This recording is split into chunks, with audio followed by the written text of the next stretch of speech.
Si vous pensez avoir déjà tout appris à votre enfant sur la sécurité, continuez à regarder jusqu'à la fin. Les psychologues disent que vous pouvez commencer à laisser votre enfant marcher seul jusqu'à 1 km lorsqu'il a environ 9-10 ans, mais ça demande beaucoup de préparation. Nous augmentons progressivement leur liberté.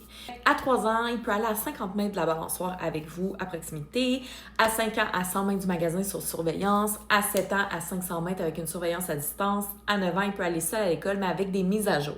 Et pour chaque âge, il y a des règles spécifiques.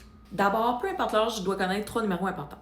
Le vôtre, celui de papa, celui de mamie et le 112. Ensuite, faites une carte ensemble, dessinée à la main sur Google Maps, en marquant des endroits dangereux et les lieux sûrs, comme les magasins où ils peuvent demander de l'aide si besoin. Troisièmement, apprenez-leur un mot de passe familial, une phrase qui leur permettra de partir avec une personne qui n'est pas le parent. Les autres promesses, ça compte pas.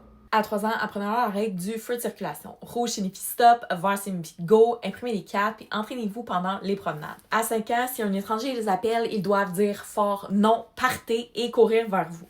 À 7 ans, apprenez-leur la règle de l'arme perdue. Lorsqu'ils sont perdus ou qu'ils se disent perdus, ils doivent rester immobiles pendant 2 minutes. À 9 ans, avant de les laisser partir seuls, accompagnez-les à distance, discutez des repères puis demandez d'envoyer une photo lorsqu'ils arrivent à chaque repère. Chronométrez le temps qu'il faut pour passer d'un point à l'autre et à chaque fois renforcer leur connaissance avec des questions.